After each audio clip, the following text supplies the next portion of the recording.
Hello there. Happy holidays. Happy Tuesday. Happy December 16th. We've got 9 days until Christmas. How exciting is that? 2026 has really flown by. At least for me, it has. It's been a very, very fast year. It's gone by like that. I don't know where the time has gone. It's been a little crazy. In any case, welcome to day 16 of the 24 days of Christmas, where every night since December 1st, I've been reading about 20 to 30 minutes of a Christmas story every night, and moving towards the Christmas Eve, basically the night before Christmas, is what I'll be reading on December 24th. We started with A Christmas Carol. I read that for about 10 days, 11 days. And then I read The Gift of the Magi, which was a great book. I gave you guys a little bit of an audiobook demonstration. What actually goes into producing an audiobook if I were going to read these as production. And then we shifted to The Life and Adventures of Santa Claus, which is probably one of my favorite Christmas stories ever at this point, and I've never read it before. This is the first year that I'm doing it. One of my colleagues and friends, Taylor, recommended it to me, and I am absolutely loving it. So, if you want to watch any of those previous episodes, you can always go here. This is a QR code. It'll take you to my YouTube playlist for all of these. I consider YouTube kind of the tome, the source of truth, if you will. The video quality, the audio quality are much nicer there. So, hey, Taylor, what's up, man? Yeah, I've been giving you shout-outs every so often. This is a great book, so if you've been listening along, awesome. If not, this is where you go to kind of catch up on some of this stuff. Every so often, you may or may not, I've been really bad about popping these up, you may see a couple of QR codes pop up like this. The first one, that one right there on the top, is to my Venmo. You just buy me a coffee, throw me $5, $10, $100, whatever you want to throw me. If you're enjoying these narrations, if you're enjoying the nightly kind of sojourn as we go through these holiday stories. And then the one down here is a website called Coffee. And it's the same kind of concept. You're buying me a coffee. It's $5, $10, whatever you want to donate. Not required, never required, but always appreciated. I love giving back when I find a creator who's making something really cool. So if you feel the same way, those are some ways you can give back. It does cost time. It does cost a little bit of money to get these things going. So if you're inclined and able, I know that right now stuff's tough for everybody. So be able, but those are some ways you can give back. They're also on the closing screen. They're also in the recorded versions of these. So let's see. I believe that's really all I've got for the intro. So without further ado, let's go ahead and get into chapters 5 and probably chapter 6 of The Life and Adventures of Santa Claus.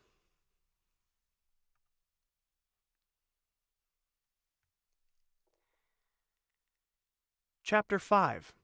How Bessie Blithesome Came to the Laughing Valley. One day, as Claus sat before his door to enjoy the sunshine while he busily carved the head and horns of a toy deer, he looked up and discovered a glittering cavalcade of horsemen approaching through the valley. When they drew nearer, he saw that the band consisted of a score of men-at-arms, clad in bright armor and bearing in their hands spears and battle-axes. In front of these rode little Bessie Blithesome, the pretty daughter of that proud Lord of Lurd who had once driven Claus from his palace. Her palfrey was pure white, its bridle was covered with glittering gems, and its saddle draped with cloth of gold richly broidered. The soldiers were sent to protect her from harm while she journeyed. Claus was surprised, but he continued to whittle and to sing until the cavalcade drew up before him. Then the little girl leaned over the neck of her palfrey and said, "Please, Mr. Claus, I want a toy." Her voice was so pleading that Claus jumped up at once and stood beside her. But he was puzzled how to answer her request. "You are a rich lord's daughter," said he, "and have all that you desire." "Except toys," added Bessie. "There are no toys in all the world but yours." "And I make them for the poor children who have nothing else to amuse them," continued Claus. "Do poor children love to play with toys more than the rich ones?" asked Bessie. I suppose not, said Claus thoughtfully. Am I to blame because my father is a lord? Must I be denied the pretty toys I long for because other children are poorer than I? She inquired earnestly. I'm afraid you must, dear, he answered, for the poor have nothing else with which to amuse themselves. You have your pony to ride, your servants to wait on you, and every comfort that money can procure. But I want toys, cried Bessie, wiping away the tears that forced themselves into her eyes. If I cannot have them, I shall be very unhappy. Claus was troubled, for her grief recalled to him the thought that his desire was to make all children happy without regard to their condition in life. Yet while so many poor children were clamoring for his toys, he could not bear to give one of them to Bessie Blithesome, who had so much already to make her happy. Listen, my child, said he gently. All the toys I am now making are promised to others, but the next shall be yours, since your heart so longs for it. Come to me again in 2 days, and it shall be ready for you. Bessie gave a cry of delight, and leaning over her pony's neck, she kissed Claus prettily upon his forehead. Then, calling to her men-at-arms, she rode gaily away, leaving Claus to resume his work. If I am to supply the rich children as well as the poor ones, he thought, I shall not have a spare moment in the whole year. But is it right I should give to the rich? Surely I must go to Necile and talk with her about this matter. So when he had finished the toy deer, which was very like a deer he had known in the forest glades, he walked into Burzee and made his way to the bower of the beautiful nymph Necile, who had been his foster mother. She greeted him tenderly and lovingly, listening with interest to his story of the visit of Bessie Blithesome. And now tell me, said he, shall I give toys to rich children? We of the forest know nothing of riches, she replied. It seems to me that one child is like another child, since they are all made of the same clay, and that riches are like a gown, which may be put on or taken away, leaving the child unchanged. But the fairies are guardians of mankind, and know mortal children better than I. Let us call the fairy queen. This was done, and the queen of the fairies sat beside them and heard Claus relate his reasons for thinking the rich children could get along without his toys, and also what the nymph said. Necile is right, declared the queen, for whether it be rich or poor, a child's longings for pretty playthings are but natural. Rich Bessie's heart may suffer as much grief as poor Mary's. She can be just as lonely and discontented, and just as gay and happy. I think, friend Claus, it is your duty to make all little ones glad, whether they chance to live in palaces or in cottages. Your words are wise, fair queen, replied Claus, and my heart tells me they are just as they are wise. Hereafter all children may claim my services. Then he bowed before the gracious fairy, and kissing Necile's red lips, went back into his valley. At the brook he stopped to drink, and afterwards he sat on the bank and took a piece of moist clay in his hands, while he thought what sort of toy he should make for Bessie Blithesome. He did not notice that his fingers were working the clay into a shape, until, glancing downward, he found he had unconsciously formed a head that bore a slight resemblance to the nymph Necile. At once he became interested. Gathering more of the clay from the bank, he carried it to his house. Then, with the aid of his knife and a bit of wood, he succeeded in working the clay into the image of a toy nymph. With skillful strokes, he formed long, waving hair on the head and covered the body with a gown of oak leaves, while the 2 feet sticking out at the bottom of the gown were clad in sandals. But the clay was soft, and Claus found he must handle it gently to avoid ruining his pretty work.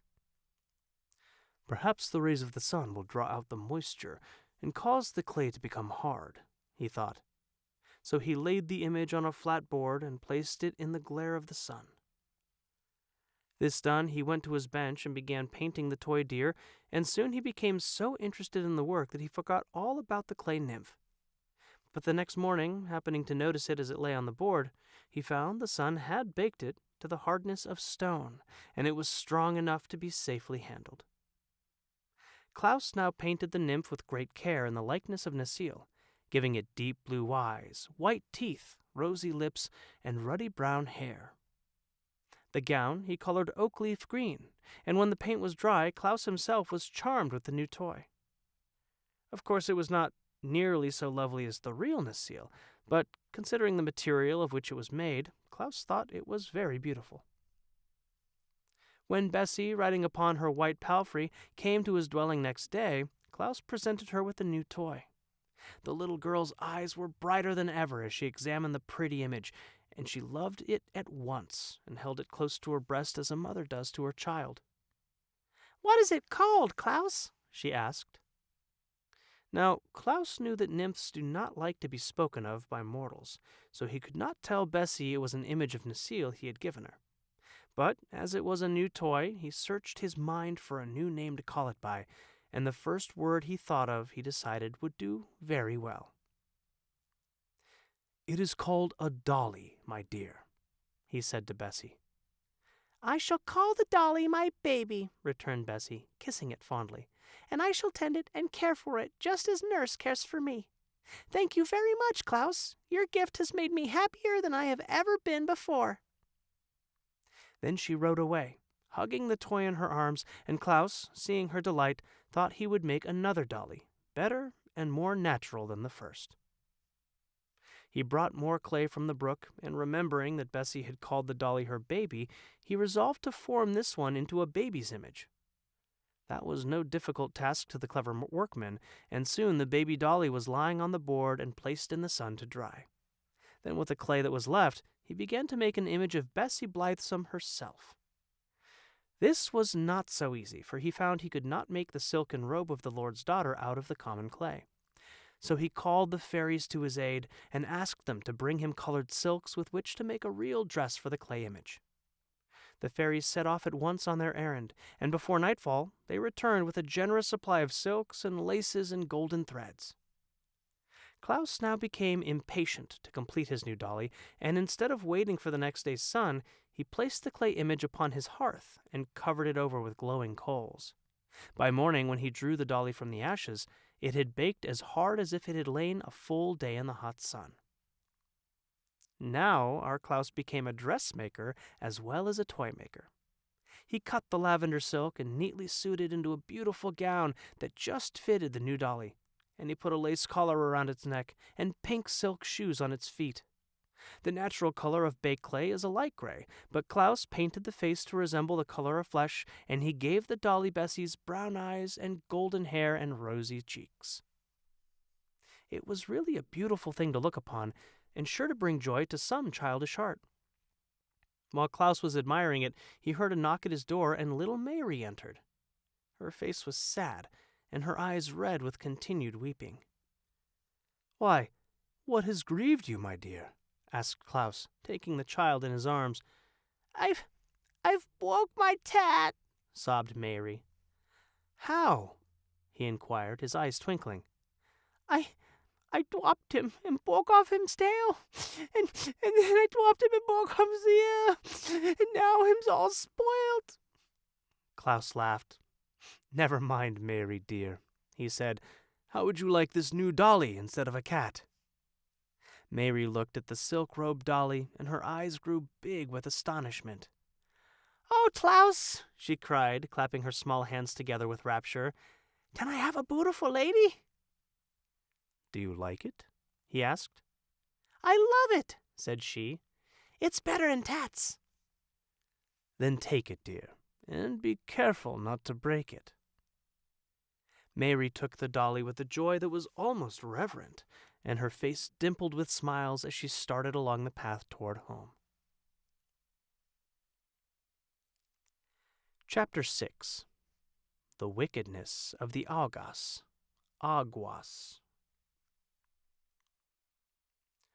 I must now tell you something about the Aguas, that terrible race of creatures which caused our good Claus so much trouble and nearly succeeded in robbing the children of the world their earliest and best friend. I do not like to mention the Aguas, but they are a part of history and cannot be ignored. They were neither mortals nor immortals, but stood midway between those classes of beings. The Aguas were invisible to ordinary people, but not to immortals. They could pass swiftly through the air from one part of the world to another, and had the power of influencing the minds of human beings to do their wicked will. They were of gigantic stature, and had coarse, scowling countenances, which showed plainly their hatred of all mankind. They possessed no consciences whatsoever, and delighted only in evil deeds. Their homes were in rocky, mountainous places, from whence they sallied forth to accomplish their wicked purposes. The one of their number that could think of the most horrible deed for them to do was always elected the King Agua, and all the race obeyed his orders.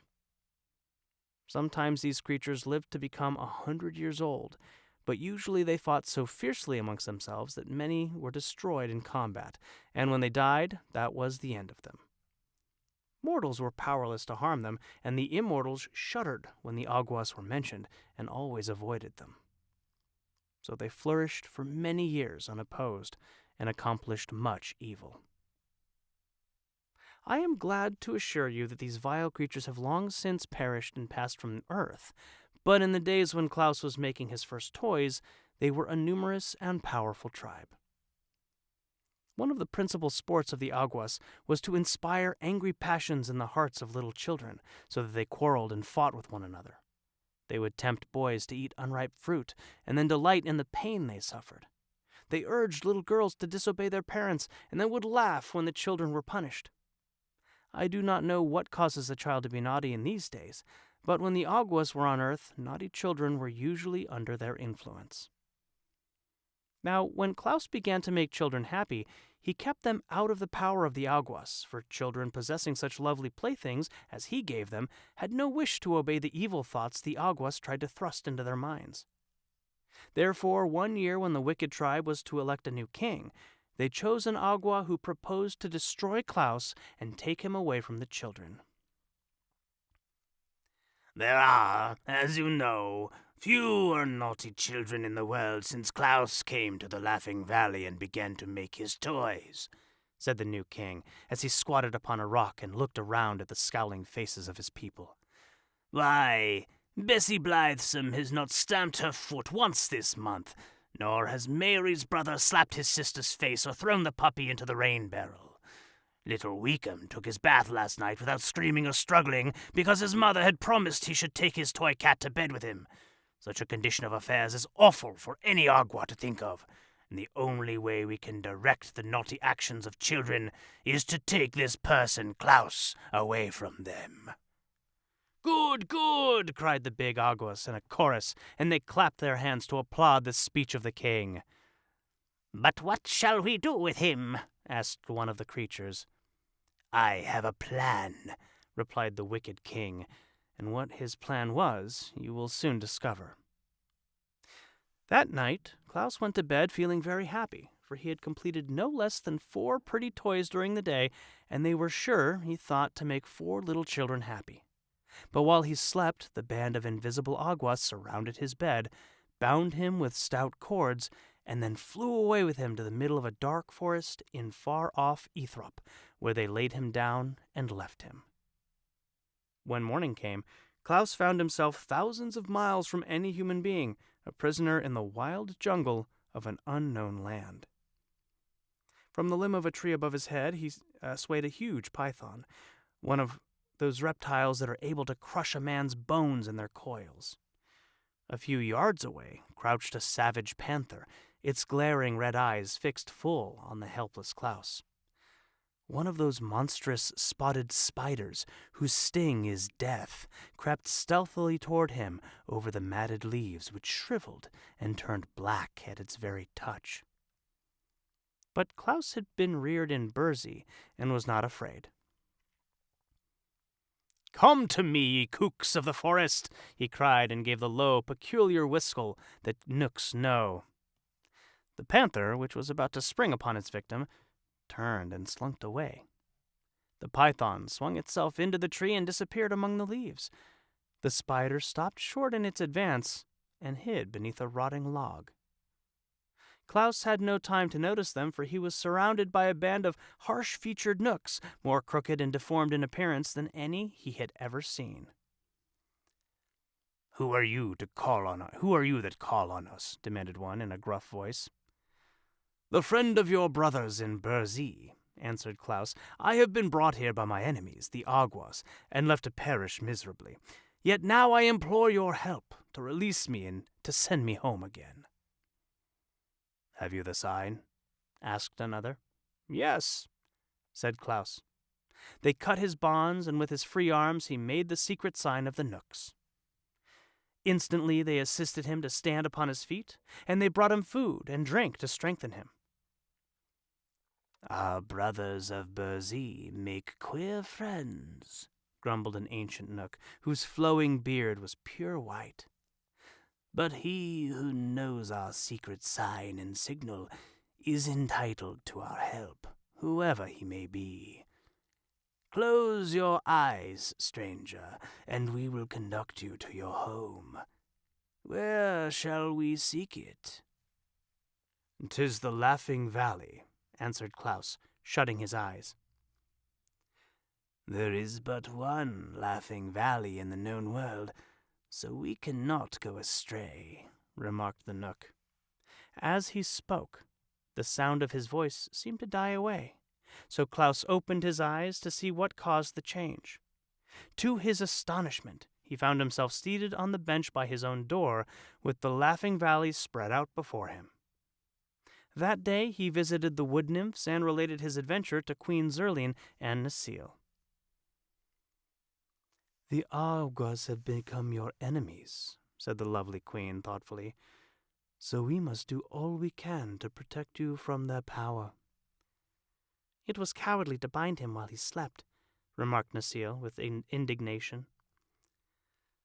The evil ones are ever cowardly, answered Zurline, but our friend's slumber shall not be disturbed again. The queen herself came to the dwelling of Klaus that evening and placed her seal on every door and window to keep out the Aguas, and under the seal of Queen Zurline was placed the seal of the fairies and the seal of the Ryls and the seals of the Knooks, that the charm might become more powerful. And Klaus carried his toys to the children again and made many more of the little ones happy. You may guess how angry King Agua and his fierce band were when it was known to them that Klaus had escaped from the forest of Aethop. They raged madly for a whole week, and then held another meeting among the rocks. It is useless to carry him where the Knooks reign, said the king, for he has their protection. So let us cast him into a cave of our own mountains, where he will surely perish. This was promptly agreed to, and the wicked band set out that night to seize Klaus. But they found his dwelling guarded by the seals of the immortals, and were obliged to go away baffled and disappointed. Never mind, said the king. He does not sleep always. The next day, as Klaus traveled to the village across the plain, where he intended to present a toy squirrel to a lame boy, he was suddenly set upon by the Aguas, who seized him and carried him away to the mountains. There they thrust him within a deep cavern and rolled many huge rocks against the entrance to prevent his escape. Deprived thus of light and food, and with little air to breathe, our Klaus was indeed in a pitiful plight.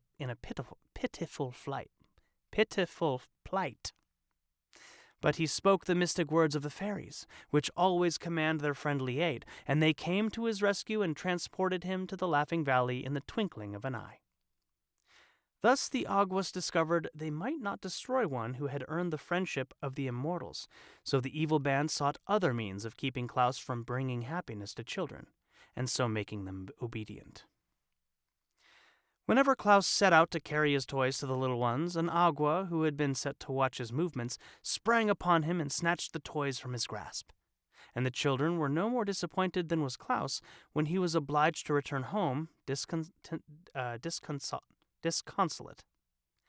Still he persevered and made many toys for his little friends and started with them for the villages.